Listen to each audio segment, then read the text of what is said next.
Hello ma'am. So hello. இப்போ நிறையா இருக்கிற குட்டீஸ்க்கு வந்துட்டு இருக்கிற ஒரு முக்கியமான நியூரோ ப்ராப்ளம் அப்படின்னு பார்த்தோன்னா ஆட்டிசம் அண்ட் ஏடிஹெச்டி அந்த மாதிரி நிறையா இருக்குது. ஸோ அதை பற்றி நீங்கள் என்ன நினைக்கிறீங்க, என்ன பண்ணணும்? ஸோ இந்த ஆட்டிசம், ஏடிஹெச்டிலாம் வந்து டெவலப்மெண்ட் ப்ராப்ளம்ஸ். அதாவது வந்து நார்மலாக குழந்தைகள் வளரும்போது வந்து மூளை வளர்ச்சியில் வந்து இருக்கிற சில குறைபாடுகள்னால வந்து வர்ற பிரச்சனைகள். ஸோ இதில் ஆட்டிசமில் என்ன ஆகும்னு பார்த்தா, சில டைம் வந்து கொஞ்சம் பேச்சு சரியாக பேச மாட்டாங்க, கொஞ்சம் ஷையாக இருப்பாங்க, சுற்றி இருக்கிறவங்களுக்கெல்லாம் பார்த்து கொஞ்சம் மிங்கிள் பண்ண மாட்டாங்க, அந்த மாதிரி ஆகலாம்.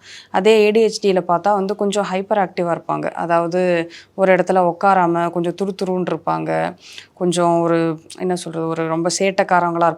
ஸோ அந்த மாதிரி இருக்கும்போது நம்ம நார்மல் சேட்டையா, இல்லை இந்த மாதிரி ஏடிஹெச்டியா, நார்மலாக வந்து அவங்களுக்கு கொஞ்சம் பேச்சு வர லேட் ஆகுதா, இல்லை ஆட்டிசமாங்கிறத பார்த்து நம்ம உடனே பார்த்து அதை டயக்னோஸ் பண்ணி, எவ்வளோ சீக்கிரம் நம்ம பார்த்து டயக்னோஸ் பண்ணி அதுக்கு ட்ரீட் பண்ணுறோமோ அவ்வளோ நல்லது குழந்தைங்களுக்கு. இன்கேஸ் இது முன்னாடியே நம்ம பார்த்து இது நம்ம டயக்னோஸ் பண்ணலைன்னா அதோடைய விளைவுகள் என்னவாக இருக்கும்? ஸோ இது நம்ம இந்த ஆட்டிசம், ஏடிஹெச்டி போன்றதெல்லாம் வந்து இப்போ குழந்தைங்களில் பார்த்தோன்னா வந்து ஃபஸ்ட்டு ஒரு 2 வயசு வரைக்கும், 2 வயசுலேருந்து ஒரு 5 வயசு வரைக்கும் தான் வந்து பிரெயின் டெவலப்மெண்ட் மேக்ஸிமமாக இருக்கும். ஸோ அதனால் வந்து அதுக்கப்புறம் நம்மளா கற்றுக்கிறதுல பிரெயின் டெவலப் ஆகிறது தான். ஸோ பிரெயின் க்ரோத்துன்னு பார்த்தா இனிஷியல் ஃபியூ இயர்ஸ் ஆஃப் லைஃப்பில் தான் இருக்கும்.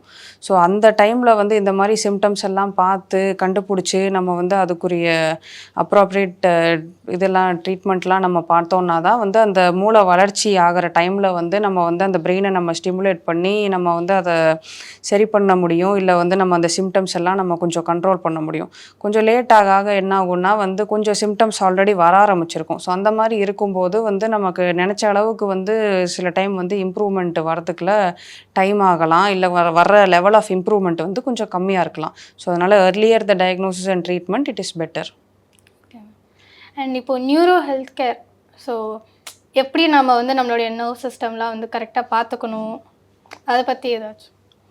ஸோ நம்ம நர்வ்ஸில் என்னென்னா, இப்போ நியூரோன்னு பார்த்தீங்கன்னா, இப்போ வந்து நம்ம நர்வஸ் சிஸ்டம்னா வந்து அதில் சென்ட்ரல் நர்வஸ் சிஸ்டம்னு இருக்குது, பெரிஃபரல் நர்வஸ் சிஸ்டம். ஸோ அதில் என்னெல்லாம் இன்க்ளூடட்னு பார்த்தா வந்து பிரெயின், அதாவது மூளை, அதுக்கப்புறம் ஸ்பைனல் கார்டு, அதாவது முதுகு தண்டில் வர அந்த தண்டுவடம் நரம்பு, அதை தவிர கை கால்களில் இருக்கிற நரம்பு. ஸோ இது எல்லாமே வந்து அந்த நரம்பு சம்மந்தப்பட்டது தான். ஸோ இதை ஓவராலாக வந்து இப்போ நம்ம கை கால் நரம்புகளுக்குன்னு பார்த்தா வந்து அதோட ஹெல்த்துக்கு நம்ம என்ன பண்ணலான்னா வந்து ஒரு ப்ராப்பராக வெயிட் மெயின்டைன் பண்ணுறது, ப்ராப்பராக எக்ஸசைஸ் எல்லாம் நம்ம இது பண்ணுறது, சுகர்லாம் இருக்கான்னு பார்த்து செக் பண்ணி கரெக்டாக செக்கப் பண்ணிக்கிட்டு, சுகர் சப்போஸ் இருக்குன்னா வந்து அதுக்குரிய ட்ரீட்மெண்ட் எடுத்து நம்ம கரெக்டாக சுகர்லாம் கண்ட்ரோலில் வச்சுக்கிற மாதிரி இருக்கும்.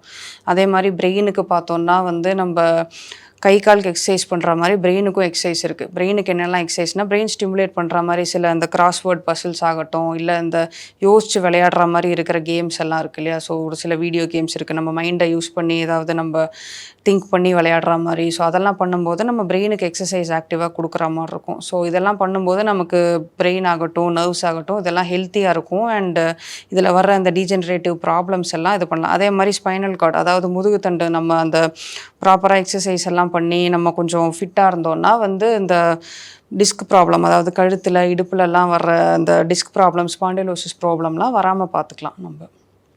Okay ma'am. அண்ட் இப்போ கடைசியாக வந்துட்டு டெக்னாலஜி அண்ட் ஏஐ அதுதான் இப்போ ஃபுல்லாக வருது. ஸோ அது வந்துட்டு உங்களுக்கு டயக்னோசிஸ் அண்ட் ட்ரீட்மெண்ட்டில் வந்து உங்களுக்கு எந்த அளவுக்கு அது ஹெல்ப்ஃபுல்லாக இருக்குது மேம்? ஸோ நீங்கள் சொல்கிற மாதிரி எல்லாத்துலேயுமே இப்போ ஏஐ வந்து எக்கச்சக்கமாக வந்து இதுவாக வந்துட்டுருக்கு, இப்போ பெரிய அளவில் வந்துட்டுருக்கு. ஸோ இதில் நமக்கு பார்த்திங்கன்னா வந்து ஏஐ வந்து மோஸ்ட்லி டயக்னோஸ்டிக்ஸில் வந்து நல்லாவே ரொம்பவே ஹெல்ப்ஃபுல்லாக இருக்குது. இப்போ ஒருத்தவங்க வந்து ஒரு திடீர்னு ஒரு நரம்பு ப்ராப்ளம், அதாவது ஒரு ஸ்ட்ரோக் கூட வராங்க அப்படின்னா வந்து நம்ம இமீடியட்டாக அவங்களுக்கு ஒரு ஸ்கேன் எடுத்தோம்னா அந்த ஏஐ பேஸ்டு இதிலலாம் வந்து நமக்கு டக்குன்னு வந்து என்ன ப்ராப்ளமு, எந்த இடத்துல ஸ்ட்ரோக் இருக்குது, என்னெல்லாம் வந்து டக்குன்னு பார்த்து இது பண்ணிட முடியும்.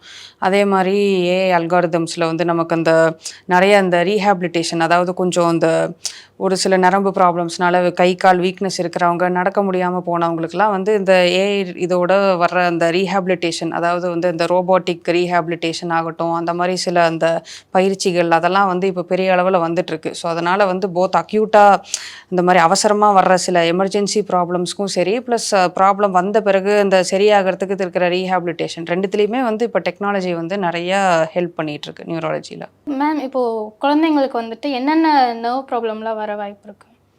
ஸோ சாதாரணமாக வந்து குழந்தைங்களில் வர்ற நரம்பு ப்ராப்ளம்ஸ் வந்து பெரியவங்களில் வரதை விட கொஞ்சம் வித்தியாசமாக இருக்கும். காமனாக நம்ம குழந்தைங்களில் என்ன பார்ப்போம்னா வந்து ஒன்று ஃபெப்ரைல் சீஷர்மோ, அதாவது வந்து இந்த ஒரு ஹெவி ஃபீவர் ஜுரம் வரும்போது வந்து அதோடு சேர்ந்து ஃபிட்ஸ் வரலாம். இது யூஸ்வலாக 6 மாதத்துலேருந்து 6 வயசு இருக்கிற குழந்தைங்களுக்கு வந்து இந்த மாதிரி காமனாக வரலாம். இது வந்து ரொம்ப பயப்படக்கூடிய ஒரு பிரச்சனை கிடையாது. ரெண்டாவது வந்து நம்ம பேசின மாதிரி இந்த ஆட்டிசம், அதே மாதிரி இந்த அட்டென்ஷன் டெஃபிசிட் ஹைப்பர் ஆக்டிவிட்டி, இந்த மாதிரி வந்து மூளை வளர்ச்சி சம்மந்தப்பட்ட சில பிரச்சனைகள் வரலாம். அதே மாதிரி வந்து வேறு சில பெரியவங்களில் வந்து வலிப்பு வந்து பெரும்பாலும் வந்து ஒரு சில காரணங்கள்னால வரலாம். அதாவது மூளையில் வந்து கொஞ்சம் ஏதாவது ஒரு ஸ்ட்ரோக்னாலேயோ இல்லை வேறு சில இந்த வீக்கம் இல்லை ஒரு கட்டினாலேயோ வரலாம். அதே வந்து குழந்தைங்களில் வந்து வேறு சில விதமான வலிப்பு வியாதிகள்லாம் வரலாம். குழந்தைங்களில் வர வலிப்பு வியாதியெல்லாம் வந்து கொஞ்சம் வித்தியாசமாக இருக்கும். நிறைய டைம் வந்து நிறைய மருந்துகள் தேவைப்படலாம். ஸோ அதில் வேறு டிஃப்ரெண்ட் டைப்ஸ் ஆஃப் எபிலெப்சி, அதாவது அந்த ஃபிட்ஸ் வர வியாதிகள் வந்து குழந்தைங்களில் நிறையா டிஃப்ரெண்ட்டாக இருக்கலாம்.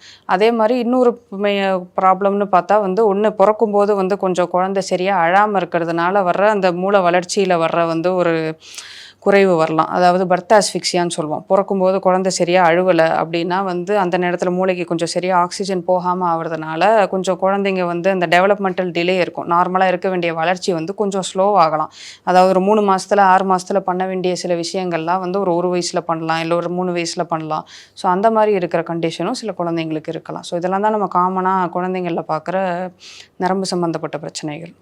Okay ma'am. இப்போ வந்து பிறந்த குழந்தைங்கள்லேருந்து எல்லாருமே வந்து என்ன பண்ணுறாங்கன்னா, சாப்பிட வைக்கணுன்னாலும் சரி, இல்லை ரொம்ப சேட்டை பண்ணுறாங்கன்னா அவங்கள கொஞ்சம் நேரம் அமைதியாக்கணும் அப்படின்னு சொல்லிட்டு ஃபோன் காமிக்கிறாங்க, இல்லை வேறு ஏதாவது டிவி, அந்த மாதிரி ஸ்க்ரீன் டைம் வந்து ரொம்ப அதிகமாகுது பேசிக்காக. ஸோ அதை எப்படி ரெடியூஸ் பண்ணிக்கலாம்? ஸோ இந்த ஸ்க்ரீன் டைம்ங்கிறது வந்து இப்போ வந்து ரொம்பவே ஒரு பெரிய இஷ்யூ. இப்போ வேர்ல்டு வைடு பார்த்தீங்கன்னா பர்டிகுலராக குழந்தைங்க இல்லை. ஏன்னா இப்போ யாருக்கும் டைம் இல்லை, எல்லாருமே ஒர்க் பண்ணுறதுனால ஏதாவது பண்ணி குழந்தைய சமாளிச்சிடலாம் அப்படின்னு சொல்லிட்டு டிவியோ இல்லை ஃபோனோ நம்ம போட்டுடுறோம். ஸோ அதனால் என்ன இப்போ வேர்ல்டு வைடாக வந்து ரெக்கமெண்டேஷன் என்னன்னு பார்த்தா வந்து 1 வயசுக்கு உள்ளே இருக்கிற குழந்தைங்களுக்கெல்லாம் வந்து நம்ம எந்த விதமான ஸ்க்ரீனும் வந்து நம்ம காமிக்கக்கூடாது. அதுக்கு மேலேயுமே வந்து அந்த ஏஜுக்கு மேலேயுமே நம்ம ஸ்க்ரீனெல்லாம் காமிக்காமல் இருக்கிறது நல்லது. பட்டு ரெக்கமெண்டட் ஸ்க்ரீன் டைம், அதாவது நம்ம என்னன்னு பார்த்தோம்னா வந்து 1 ஹவர், ஒரு நாளைக்கு 24 ஹவர்ஸில் 1 ஹவர் தான் வந்து ஓவராலாகவே டிவி, ஃபோனு, மற்ற கம்ப்யூட்டர் கேம்ஸு, ஐபேட் எல்லாமே சேர்த்து வந்து நம்ம ஓவராலாக சொல்கிறது வந்து 1 ஹவர் ஸ்க்ரீன் டைம் தான். அதுக்கு மேலே ஸ்க்ரீன் டைம் பார்க்கும்போது என்ன ஆகும்னா வந்து அது ஒரு ஒன் வே கம்யூனிகேஷன் மாதிரி ஆயிடுது. ஸோ அதனால் வந்து வளர்கிற குழந்தைங்களுக்கு வந்து பேசுகிறது வந்து கொஞ்சம் லேட் ஆகலாம் இதனால். அதே மாதிரி வந்து கொஞ்சம் கண் பார்வையில் எல்லாம் பிரச்சனைகள் வரலாம், வேறு சில டெவலப்மெண்ட் ப்ராப்ளம்ஸ் வரலாம். சில குழந்தைங்களுக்கு அந்த மாதிரி பார்க்கும்போது அந்த டிவி ஸ்க்ரீனு, ஃப்ளாஷிங் லைட்ஸ்லாம் பார்க்கும்போது அதனால் ரொம்ப நேரம் பார்க்கும்போது சில பேருக்கு அதனால் ஃபிட்ஸு கூட வரலாம். ஸோ கொஞ்சம் நிறைய காம்ப்ளிகேஷன்ஸ் இருக்கலாம் அந்த மாதிரி ரொம்ப ஸ்க்ரீன் டைம் இருக்கும்போது. ஸோ அதனால் அந்த ரெக்கமெண்டட் ஸ்க்ரீன் டைம் கைட்லைன்ஸை ஃபாலோ பண்ணி முடிஞ்ச அளவுக்கு வந்து வளர்கிற குழந்தைங்களில் ஸ்க்ரீனை அவாய்ட் பண்ணிவிட்டு ஓப்பன் கம்யூனிகேஷன், மற்ற குழந்தைங்களோட வந்து கொஞ்சம் பழக விடுறது, நம்ம கொஞ்சம் நிறைய பேசி கம்யூனிகேட் பண்ணுறது அவங்களோட மூளை வளர்ச்சிக்கு நல்லது. தேங்க்யூ. தேங்க்யூ.